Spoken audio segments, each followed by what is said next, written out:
Thank you. Hi, everybody. How are you doing? Good? Okay, perfect. So let's start.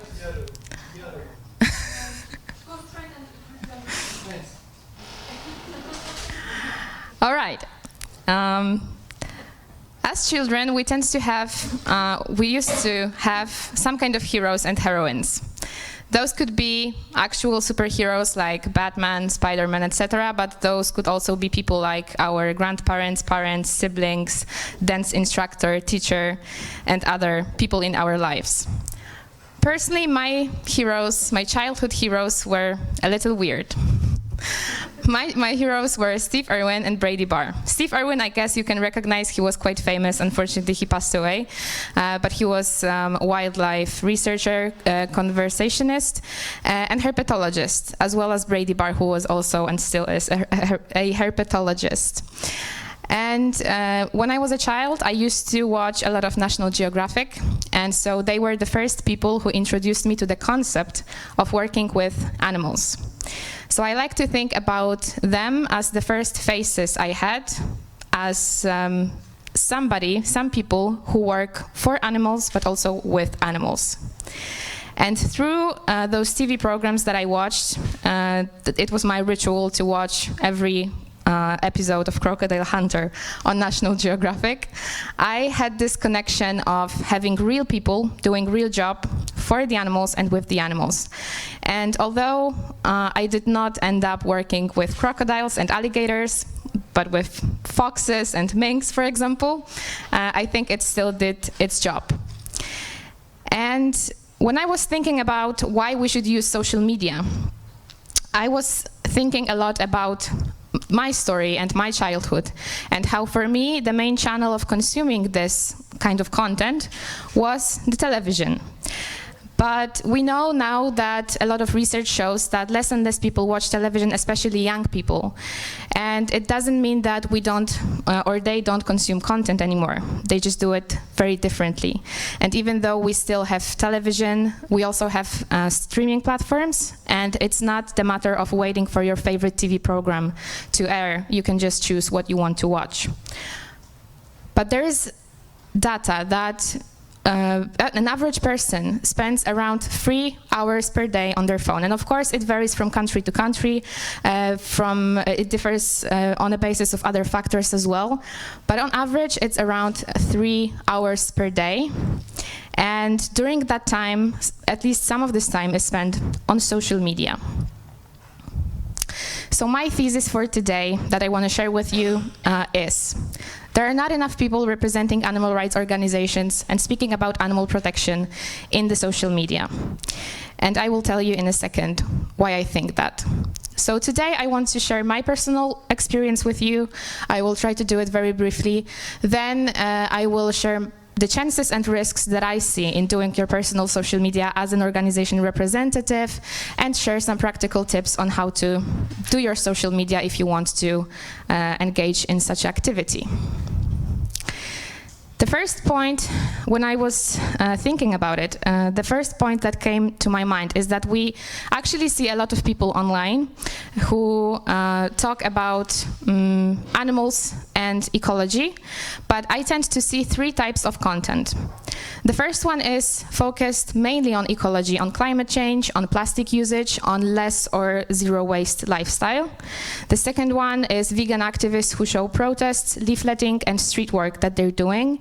And the third one is showing graphic content. And I don't intend to say that any of this type of content is bad or not useful.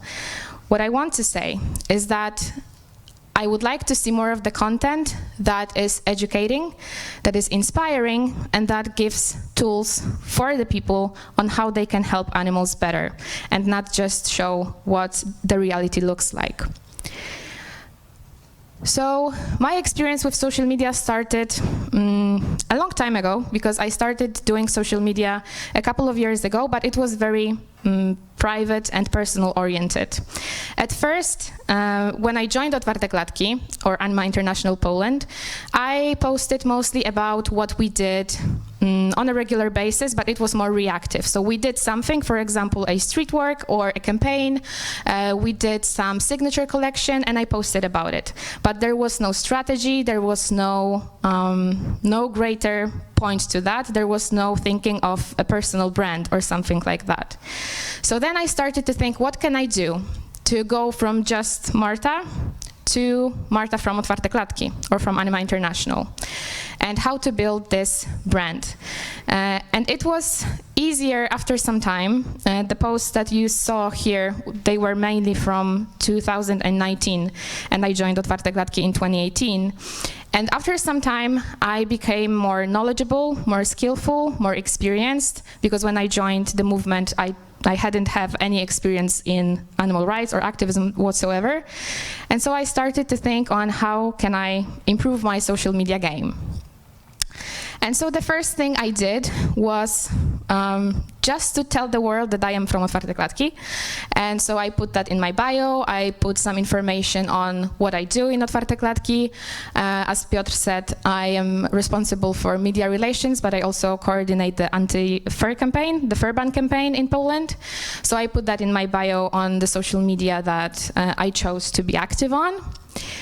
And I had three purposes in my mind. The first one, this is a personal one and maybe not as important, but it is important to me, maybe not for the organization, is to inspire other people.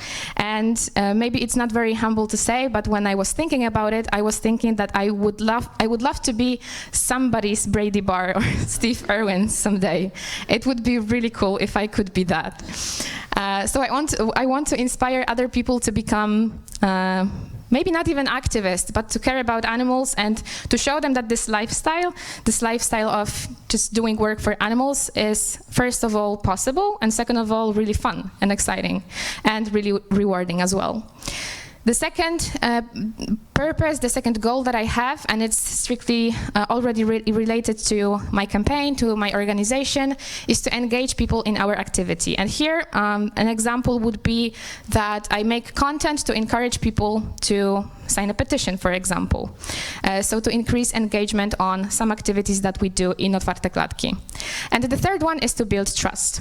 I will talk about it in a second a bit more, but it's very, it's much easier to build trust when you're showing your face, when you're showing who you are, and your personality, what you do, than when you're just a face behind a logo. So after thinking about my goals, after changing a bit in my social media description and all that stuff, I switched my content to something different. And so instead of just reacting to what was going on, I was thinking what I can share with people that will be interesting to them and that will help my campaign or my organization or the movement as a whole. So here I wanted to share 3 examples of the videos that turned out to be really successful or interesting for the people. The first one was about fur farming, especially, it's 5 facts about farming chinchillas for fur. And it was very successful. It was made during the Fur Free Europe Initiative signature collection. I was posting a lot back then about the initiative, and we know that it was successful because after it went viral, it had over 265,000 views and over 30,000 likes. We had around 500 new signatures under the petition, and of course, not all of them were valid. Some of them were not valid in the end, but the fact that 500 people went and signed the petition after seeing that video on TikTok was kind of cool. The second example is motherhood on factory farming, and I posted that on Mother's Day, National Mother's Day in Poland. So this is another example of how you can use your national holidays and special occasions to use it to speak about the animals. And so I posted 2 videos. One was about mother pigs, and the second one was about mother cows and their children and how they are kept in factory farms. And they were they were both quite successful. Not as successful as the first one, but still pretty good. And the third one, it's actually going viral still. I don't know why, because it's a video from May, but people really loved it, and it was posted on the National Animal Rights Day. So another special holiday or occasion to use. And it was pretty cool because in this video I talk about what changes I would make, and otwarte klatki of course, to improve animal lives in the European Union. So I talk about banning fur farming, I talk about banning cages, resigning from fast-growing chicken breeds, the ban of killing one-day-old chicks. So all the things that we in Otwarte Klatki campaigned for, I talked about in this video, and people really loved it. And another example is personal stories. Those are just two examples. The first one is how I talk about how I became an activist, and the second one is like top 6 moments that changed me as an activist, something like that, or shaped me as an activist. And they were both well received as well. So after doing this for around a year, something like that, I thought to myself that we have very many and different chances of doing personal social media on a bigger scale. I mean that I wanted to encourage other people from my organization, but now I'm talking also to you, so also from other organizations, to try and do it as well. And I want to share with you why. The first chance that I see is that it helps you and it helps us build an expert image, and it draws attention of celebrities, influencers, politicians, and media. And here is the proof. Here are some screenshots from my social media. This is mostly Instagram, but also Twitter, or X as it's now called. And you can see that some of these people are celebrities, most of them are politicians, and they follow me on a daily basis. And I know that they do because I see that they see my Instagram stories, for example, and sometimes they even DM me. So I know that they look on what I do, and of course Twitter or X is the best, at least in Poland. I guess it could be the same elsewhere. It's the best platform to use when you want to communicate with journalists or politicians. But as you can see, Instagram also works quite well. TikTok, I don't know yet. I don't have any celebrity following there yet. I will update you when I do. The second chance I see is to give a face to the organization. And here it serves a couple of purposes. The first one is that we become less anonymous. I think that it's valid especially for bigger organizations when you start to look a bit corporate-like. And in Otwarte Klatki, I totally see this, especially in social media, that we become this corporate-like organization with just logo, and people, even in communication, in comments, in comment sections, they talk to us like we're not there, like humans are not there sometimes. So I think it helps us be less anonymous. It helps us build trust and support, because again, it's much easier to relate to a person that you see, that you can get to know, that you see the personality of, etc. And finally, build relationships. And here I mean not only celebrities, influencers, politicians, but also just supporters who want to support you because of who you are and what you do for the animals. Another chance is to increase engagement. And here I briefly mentioned the video with my chinchilla, who hated my guts for that video, but she got a treat, so it wasn't that bad. And these comments all mean signed. So I got a confirmation from many people that they signed the petition, that they did what I asked them to do. And that happened on many occasions. The video I showed you the screenshot of, it was the most viral one, the most popular one, but it happened on other videos as well on a smaller scale. Another one is drawing media attention. And here, another example from my TikTok was that 2 media portals posted an article based on my TikTok about why eating eggs is bad. And I didn't say anything about nutrition facts about eggs, anything like that. I was just talking about the reality of factory farming of laying hens. And And the cool part is that in both articles, I am presented as an expert of Otwarte Klatki. So again, I achieved my goal to be presented and to be seen as an expert of the organization and not just a random person talking on the internet. And it was really cool because I didn't have to do anything to get that. I didn't send any press release, there was nothing. They just saw that on TikTok and decided to write an article, which was really cool. Getting new opportunities to grow as an activist is another chance I see. Actually, yesterday, I did this workshop for teenagers about doing activism online because, again, a person who was working in the museum, in Polin Museum here in Warsaw, saw my TikTok account, and she invited me to do the workshop for the teenagers. And it was awesome because they had this cycle of workshop around activism in general, and I got to talk about animals. So again, something I wouldn't have, and we as Otwarte Klatki maybe wouldn't have if I didn't post my silly videos. Another chance, becoming somebody's Steve Irwin. I don't think this is a big one for your organization necessarily, but I think it's a nice motivation for you as an activist to keep going. And I would like to go back to this one message I got. There was one girl who asked me about what she should do to do the job I'm doing, basically. She asked if she should study, if she should go to vet school, what kind of university she should choose, and etc. And I responded, and then she added that short message that she admires what I do and wants to take example from me in the future. And this is, this is an ego boost for sure, but it's not to just, glow about yourself and think, well, I'm a cool person or something like that, but it's just to inspire people, especially young people, to do activism in the future and to have more people care for the animals. And I believe this is the last chance that I wanted to mention, is being able to dig deeper about campaigning, activism, and lifestyle on your personal social media. Again, I don't know about your organization, but I know that in Otwarte Klatki we have plenty of topics and plenty of content that we want to post, and there isn't enough room for us to share more personal stories or how we, like post on how we work, how we do campaigns, etc. We just have so much other content going on.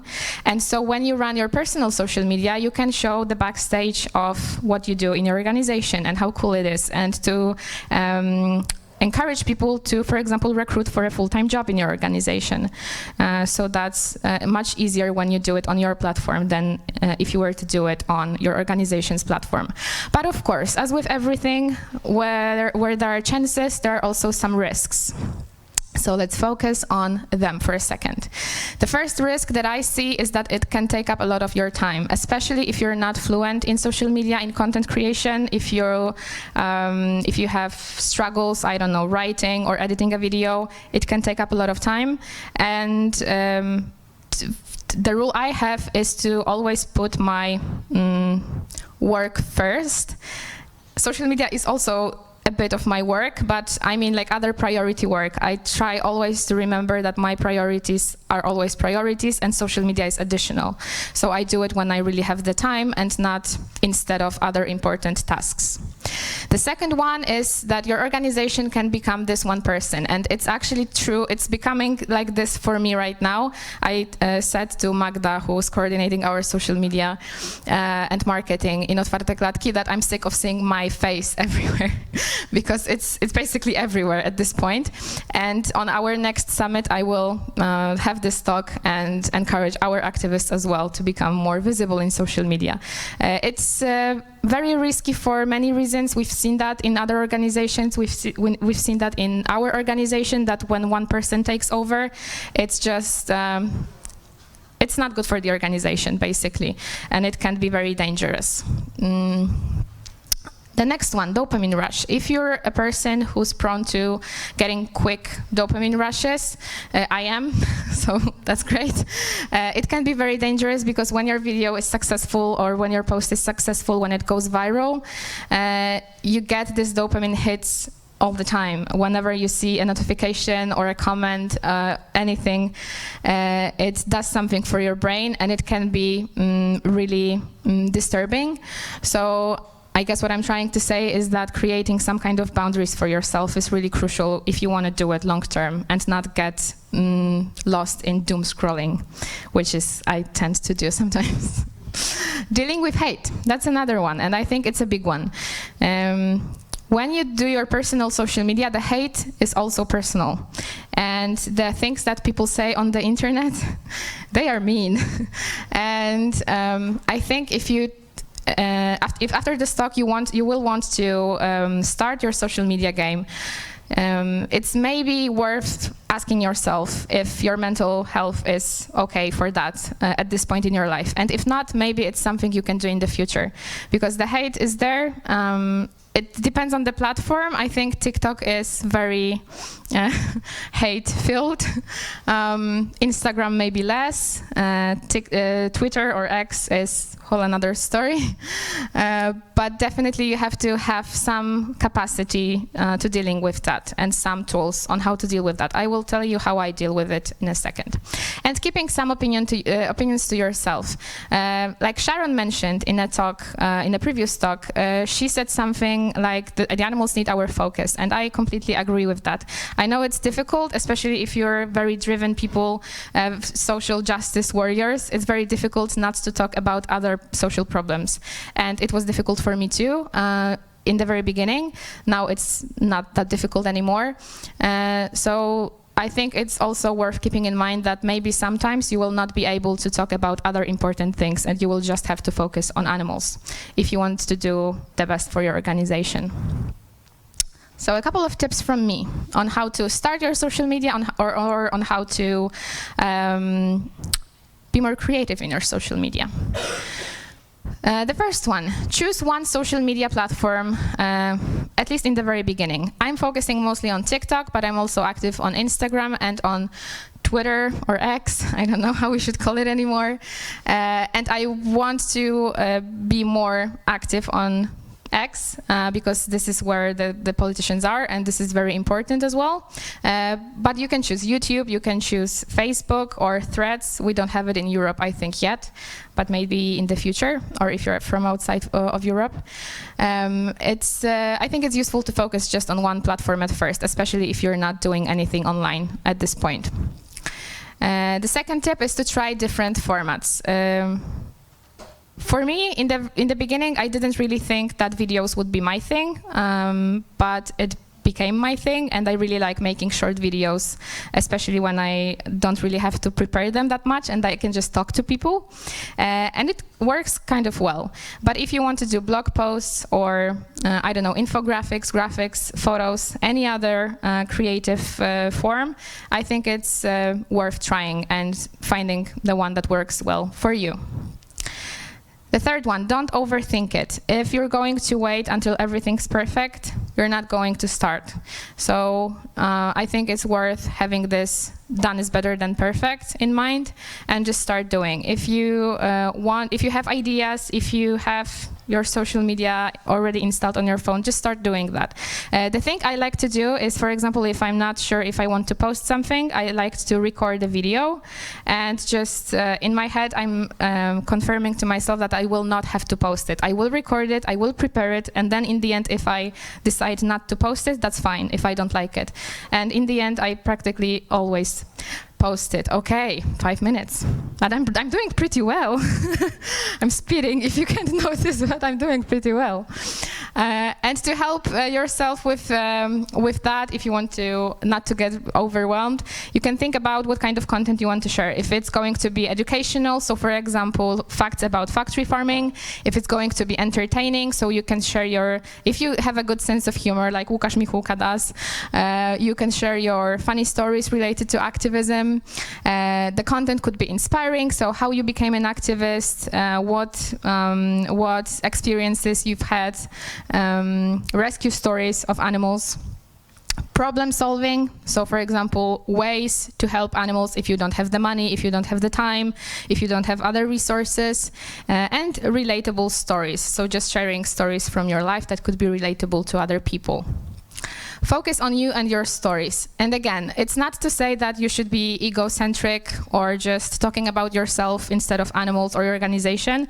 It's mostly to make sure that what you share online is okay with other people. So not to share other people's histories without their permission, because that could happen as well. We have many inspirational people in Otwarte Klatki, and I would love to share their stories, but I'm not sure if they want for me to share their stories. So I think it's safer and it's more effective to focus on yourself, because this way you can get your content, you can make your content much quicker and publish it much quicker. And of course, it's related to building the expert image. You want to build the expert image for yourself as an expert of your organization. Remember, you're being watched. When you decide to go very official on becoming the representative on your organization in social media, you are a representative. So anything you say or post can be used against your organization. So that's something worth remembering whenever you feel like, for example, you want to respond emotionally to something. Maybe it's better to take a deep breath and think about if it's going to harm your organization in any way.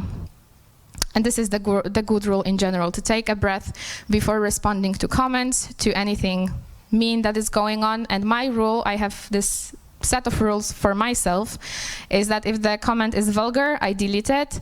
If the comment is mean but not vulgar, I leave it and just don't respond, because it generates reach. And if the comment is mean but has some kind of thesis or question that I can respond to, I will try to respond to, but I try not to be petty and be educational instead.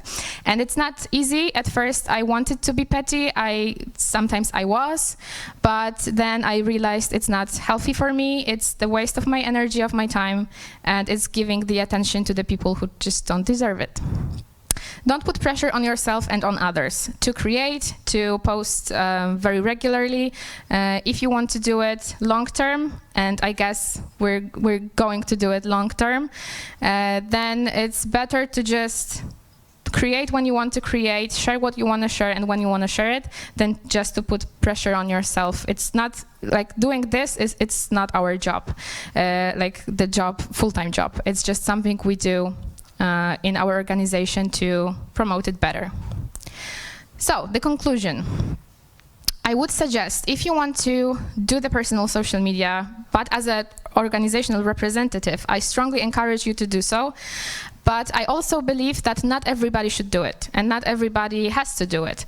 And I think it's worth mentioning that what I want to say is that not every person in an organization has to become a social media persona. It probably wouldn't be the most effective. So ask yourself some questions. Are you the right person to be doing that? Are you doing a campaign, or are you a communication person, a communication specialist? Are you a person who will talk to politicians or to the media? If you do more background work, maybe it doesn't make sense for you to do that unless you want to. What kind of content do you want to create? What will be fun for you? Because I think if you want to do it, it has to be at least a bit fun for you to do that. Do social media tends to impact negatively my mental health?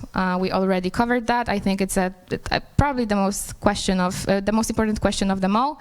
And do I consider content creation fun? So that's already done. And to sum it up, I wanted to show you the screenshots of my social media. As you can see, they are not very big at the moment, but they are growing slowly but steady. I think TikTok is the best one to reach strangers. I mean, it's the easiest for me, at least, to reach strangers on the internet. Yeah, as I said, I will try to be more active on Twitter as well. And yeah, to sum it up, you can feel uncomfortable doing that. I think probably most people do, but you can still show up. That's what we do in our everyday job as well. Yay, it's worth it.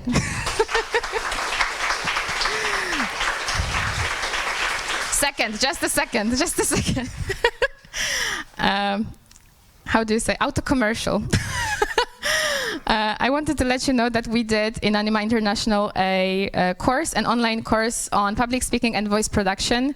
And here is the QR code, but it's free. But it's also on our website. If you go to animainternational.org, I believe, there is our platform, educational platform, and you can go check it out if you want to. This is an introductory course, so if you didn't, I don't know, work on your social skills, on your public speaking skills at all, that could be a good way to start. And here are some contact info if you want to talk to me later.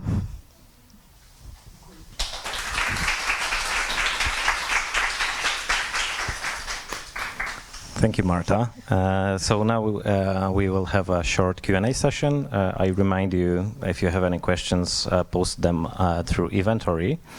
So let's start with the first question from Ines. How do you attract new people to your social media? So you're not just talking to already vegan/animal rights people, but to new people who will maybe become vegan through you. Yeah, that's a great question. Maybe I should say that it's not my goal to turn people vegan in the first place, but to make them interested in animal protection and in what we do as Otwarte Klatki or Anima International. So how I do it is I try to post different types of content. So, for example, I don't post only facts about factory farming because it would be too heavy probably, but I mix it with lifestyle. So, for example, I talk about vegan food, what I eat in a day, or what I eat outside, like for the takeout in where I live, because I live in a very small city in Poland. So stuff like that. I also respond to, I give my opinions, and this is a tricky one because I always have to remind myself that I still represent Otwarte Klatki when I give my opinions as well. So yeah, I would try to just mix the content up, and it works well mostly for me on TikTok. On Instagram, I'm not the best advisor because I tend to talk to my colleagues from Otwarte Klatki mostly. They are like 90% of my viewers for now, but I'm trying to get better at that. So yeah, just try different kinds of content. Not even the formats, but what you talk about in the video. And maybe you can try one post or one video when you talk about something, the other one when you do a voiceover, the third one showing just pictures. You can just try and mix it up. Perfect, thank you. So next question from Lina. Does it scare you sometimes to have so many people see you? I guess a lot of people are used to seeing people that are on social media as public personas. How do you view on this? Yeah, it can get scary. But again, going back to your purpose, if you have animals in mind, it's always easier. And whenever I get, like for example, when I posted one video about the age of animals that they are killed on factory farms and the age that they would live otherwise. And there was so much hate on that video. And it was a bit difficult for me at that point.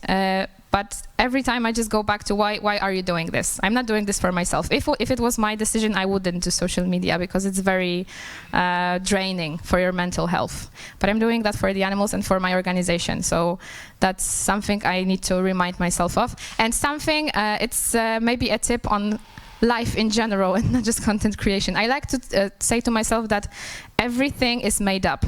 And everything that we see is just made up by humans mostly, and so it doesn't really matter. So that helps me a lot. Thank you. Okay, next question from Katarina.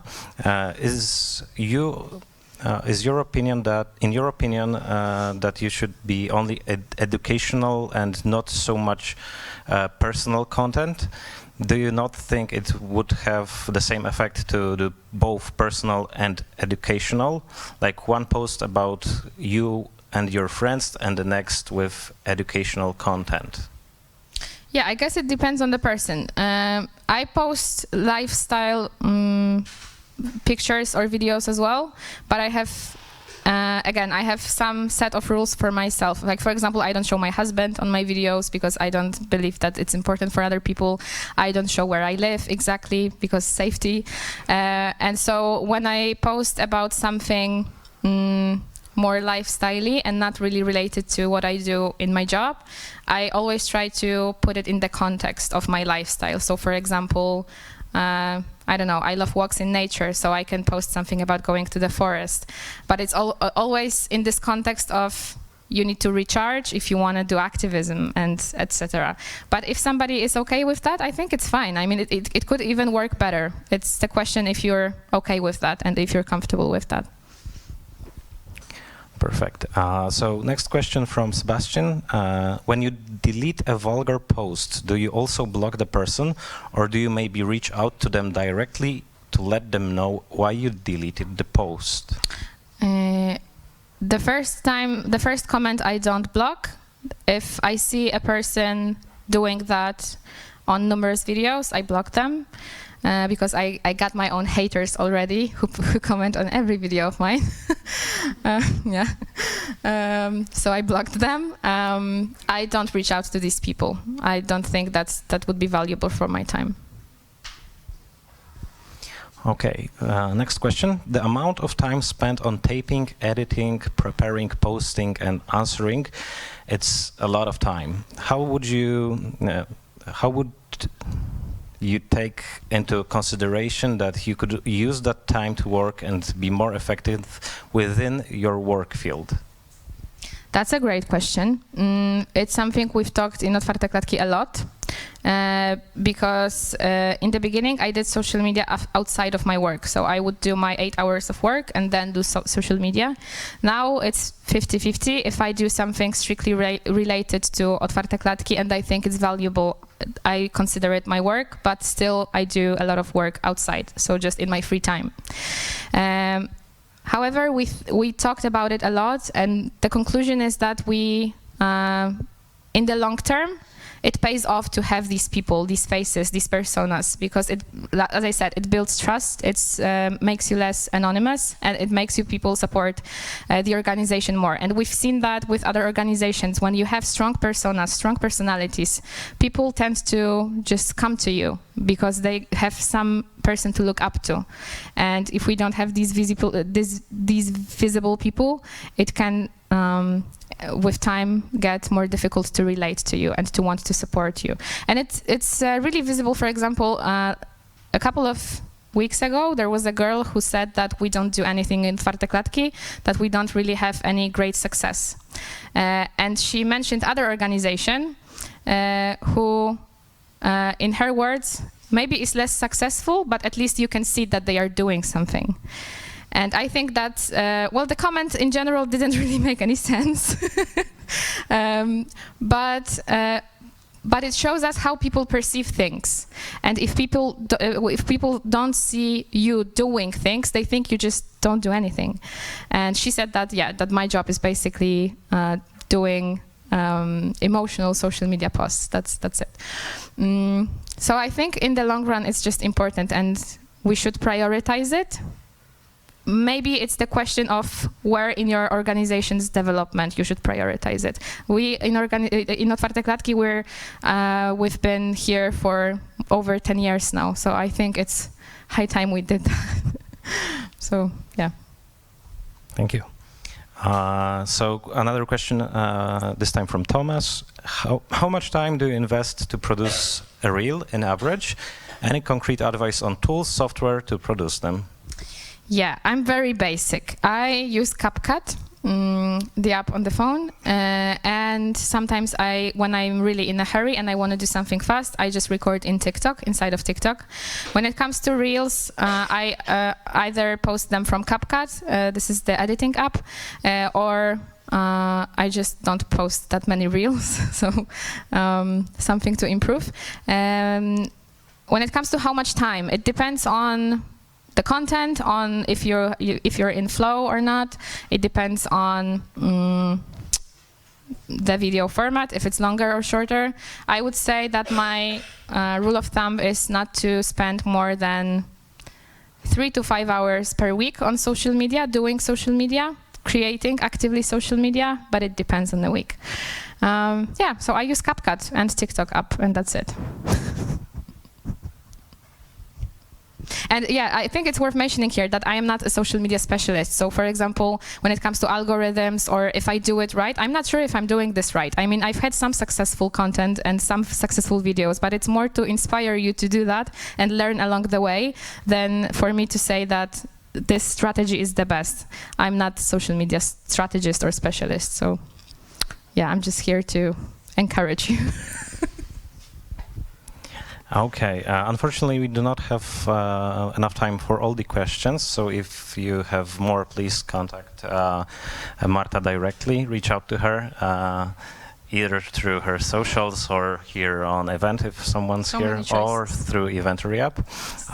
And I think last question, which is really not a question, from Madly. I really want to thank you. Incredibly inspiring talk. Now I have dopamine rush. Yay! Woo! Me too! Thank you, Marta. Thank you.